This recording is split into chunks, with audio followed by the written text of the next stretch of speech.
Against this right back, Charlie's definitely.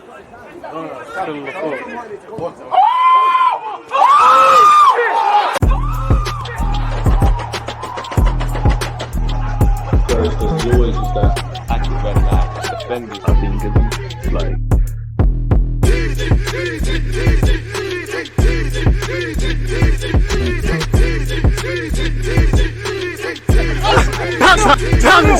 People deluded, I'm back again. Come on, Ian. Come on. Just as Ian Wright said there, people deluded, I'm back again. Of course, we've got Arsenal versus Liverpool at the weekend. So I had to get a very special guest. Paul, how are you doing? Happy New Year's to you, my guy. How are you doing? Yeah, very good, very good. Certainly feels better now than it did just in those couple of days before Christmas. Things feel a bit more positive around football. I'm sure you 100% agree. and it's just as you said there, man. I mean, it's been a bit of a weird one for us Arsenal fans. Personally, we've hit a bit of a blip and things, but you know, it's New Year, new optimism. I'm not going to think about the result. Quickly, how did you feel about the Newcastle game? Because I'm sure there's plenty of talking points with VAR decisions and diving and all sorts of stuff. Even Klopp lost his wedding ring and then found it back. It was a crazy game. It was a crazy game. I've no idea what you're talking about diving. Didn't see any of that. But I did see 2 Stonewall penalties go Liverpool's way, which very, very, very rarely happens. So yeah, I won't be complaining about that too much. No, it was a wild game of football. I mean, it was like torrential rain, howling wind. On the main stand, about the first like sort of 40 rows were all absolutely soaked. I mean, I was dry because I was in the car mercifully, but it was one of them. It was one of those games where that could have been one of them where, you know, Newcastle frustrated or whatever, but no, Liverpool just absolutely wiped the floor with them. It was brilliant. I mean, as we get closer towards, I guess, the AFCON starting, how are you feeling about Mohamed Salah going off? Yeah, I mean, look, it's kind of standard at this point. You know, every time it comes around, it's a surprise, and it shouldn't be because he goes to AFCON.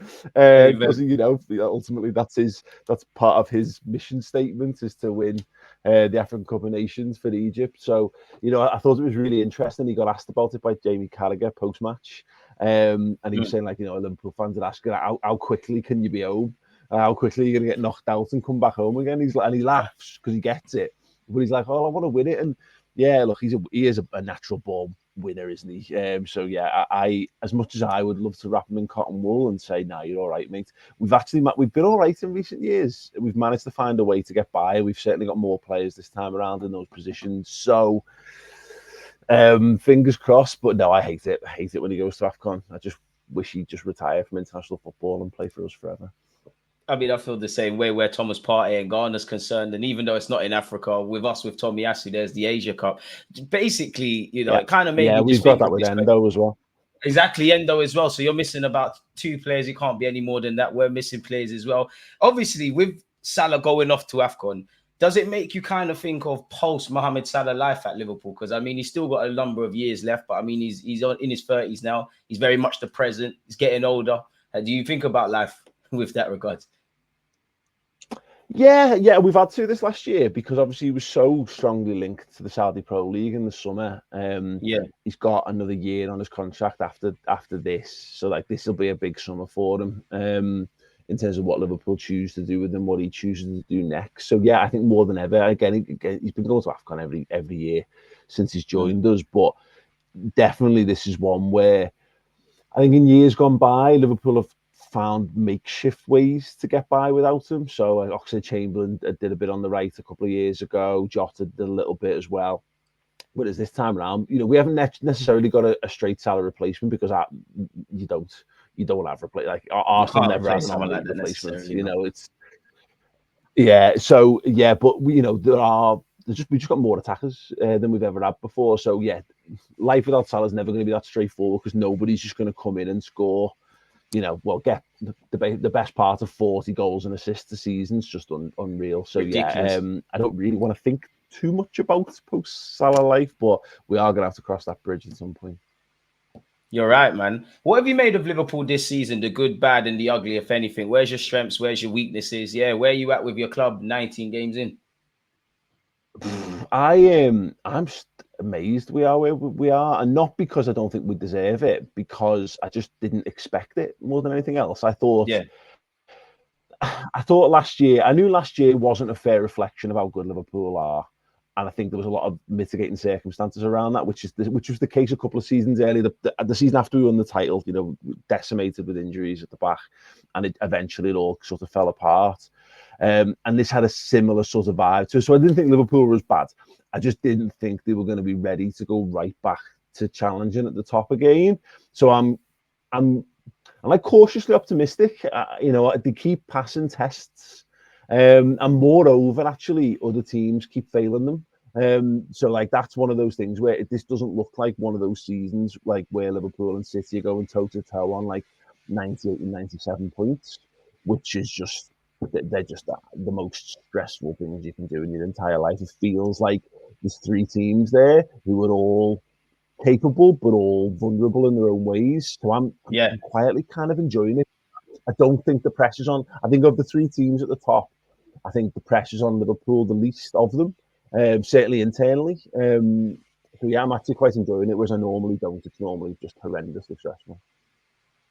I think you're bang on the money there with the pressure's probably less on Liverpool, because I think many people, thought Liverpool don't lie down for forever. I think many people would have thought you would have hit back, but considering your failure to bring in a number 6, people would have said, not that Liverpool out of the equation, but as you said, it isn't going to quite be toe to toe with City. It's very interesting when you look at Manchester City and, everyone that says they're falling off, they're out of it. I don't look at the league table personally, but when you do, for all the noise said, in terms of the mathematics, nobody's pulled away from anyone. So it does beg the question of, talking points and actually hardcore evidence points wise. So there's a lot of football to be played. And I personally feel there's more pressure on City because they've won the treble. Arsenal because we haven't did it under Mikel Arteta. And obviously we're talked about as bringing Arsenal back to where we're supposed to be. Liverpool, it feels like there's a tiny bit of a watershed moment in that, people expect you to be up there, but probably didn't expect you to be up there at the same time. So that's interesting. On the topic of Arsenal, Liverpool, what did you make of the game at Anfield?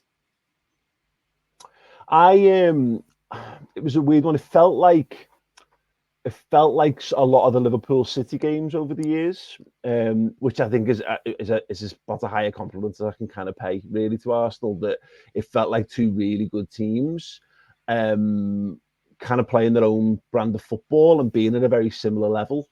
To be honest, it would have been interesting because I think the time of the game just wasn't. I think it suited Arsenal a little bit better. Obviously, we had the League Cup quarterfinals, in and around that time as well. So I think it took a bit from us. But I just looked at that and went, yeah, I could see how that could be an ongoing thing. Like every few years, there's a new like top of the table rivalry. There's very rarely three really good teams at the same time in the league. It often tends to be two. Now, the problem is Man City are just so stupidly dominant, cough 115 charges. But I could see how if City was to come undone, I could easily see how Liverpool and Arsenal go toe to toe for a few years, right at the top of the league. And I quite enjoy that, to be honest, because I like what Arteta's doing. I like what Arsenal are doing, and mainly a lot of this is to do with how much I don't like what Man City are doing and how Man City are doing it. I think I can, but like I can make my peace with it's not like Arsenal and Liverpool are paupers. They're not, but they build football clubs in the right way. They build sides in the right way, and then they do the style thing. And they've got to find ways to win. They've got to find marginal gains whilst not having bottomless resources. So there's something a bit more natural about what Arsenal do. So I have a greater deal of respect. So I enjoyed it. I really wanted us to win because I wanted us to show definitively that we were better than Arsenal, but we didn't. And I think that's a fair reflection, really, of where both teams are at. I think that's a fantastic way of articulating it. Personally, I mean, anytime I can leave Anfield with a point, I'm not going to complain because we don't travel well there. But it is disappointing that the hoodoo kind of, it kind of remains really and truly. And for me, it's them kind of mental blocks that Arsenal need to get over. I think we're a team that can get 70 to 75 points, as you kind of alluded to. I believe anyways, when you go into a season trying to pip City to a title, give or take, as the season plays out, you might need a little less, but I think you need 90 points. And I was very disappointed in that game. Obviously, you lot are known for your comebacks and things like that, but it's another game like against Fulham, like against Spurs, where we've taken the lead and not left with 3 points. And I think that's where we need to get over, really. I think for us to show we're competitive, to step in the right direction, for instance, beating Man City at home and actually getting a point off Liverpool, but we need to show that we can go to Anfield and kind of play like that and be competitive and ultimately one day get 3 points. And for us, I know United aren't really in the best of form, but I'd say a ground like Old Trafford, because we don't travel there as well. Are you expecting a different game at the Emirates then? Because it is the FA Cup, a couple of our players may or may not be out. Yeah, and it's like the Emirates, really. It's a different kind of landscape, really. Yeah, 100%. And I think it's weird because walking out of Anfield before Christmas, I was looking at that game and thinking that's a big one. But weirdly, because of how the results have fallen since then, I'm looking at it now going, the league game at the Emirates is the one. League, yeah. This is taking on a bit of a secondary importance. Liverpool have got a League Cup, two-legged League Cup semi-final against Fulham to come in a couple of weeks as well. So, actually next Wednesday we play that a week tomorrow. So that's obviously a big focus. That's it's 2 games away from Wembley. I feel weirdly like it's not a free hit because if you lose to Arsenal, it kind of dampens the mood. It does kind of run the risk of cutting the legs off the optimism that Liverpool are building. But at the same time, over the course of how you build the season, I wouldn't be terribly upset if this one got by us. You know what I mean? Because as I say, that Emirates, if we can keep going as we're going and go and get a point at the Emirates, that puts us in a really good place in the league. So yeah, I like the FA Cup. I really, really do. I'm not sure Liverpool are equipped to go all the way for this season. Not that I'm throwing it, by the way, because when it comes around to kickoff time, I'm absolutely going to want us to win that at all costs. But yeah, I think the last couple of games, I think seeing Arsenal drop points and Liverpool going to the top of the league, there's one semi-final, domestic cup semi-final in the bag, and then the league game to follow. Yeah, I feel like it's just kind of slipped below in the pecking order for me. I think I agree with you. I'd say for Arsenal, I think there's more of a demand for us to win because, again, it started off great, but in the last 5-6 games, it's been anything but. I do think the FA Cup can be a welcome distraction. I do think while I'm unhappy that we've dropped points, not just in December, but in general this season, because I don't feel a team, whether that's Arsenal, Liverpool, City, they've all done well, but they also all could do a lot better. And I think there's an opportunity for us to kind of pull away. And I think that's kind of the luxury I'll give us because we started the season so great. When we've had this wobble, there's a certain sort of flaw in. I want the FA Cup to be a welcome distraction because I know football fans are very reactionary, but based on the sentiment towards the end of December, it's kind of like, let's pack up the league now. Let's try and finish as high as we can and then obviously win an FA Cup. And it is at the Emirates. So I kind of want to see a competitive game. And I personally think games like against Liverpool, I want to see my players relish it because these fine margins or how good you are as a footballer, when you're playing against the best, you have to raise to the occasion. It's not good enough to be good for 10 minutes or 20 minutes. You need to be good for 90. So I'm hoping we can be optimistic and things like that. My last question for you would be, you kind of alluded to it, you kind of said something along the lines of, you're a bit concerned about Liverpool's depth. What do you mean by that? And do you think you have enough depth? And what areas would you address for those that don't support Liverpool that are looking in? I honestly, I think our depth's all right. I think we've probably got the deepest squad in the league. And certainly the teams attacking the league. The obviously no Salah, no Endo does, and Robertson and Tsimikas both being out at left back is a concern. So there's that. And Liverpool, I think, were probably a defender. Well, at the start of the season, I think we felt we were a defender light, but then Jarell Quansah's come in and he's been absolutely brilliant. Yeah, but very he's well. right-footed. Yeah, I think Liverpool could do with a left-footed centre-half who can do a little bit at left-back if needs be. That would be the absolute ideal. And that means that we can start to consider Virgil van Dijk's future as well. And he's been back to his best and amazing this season, Van Dijk. Absolutely incredible. But we've limited his minutes. He's not played as much in the cup competitions in Europe and what have you. It'd be nice to start thinking about someone who can do that.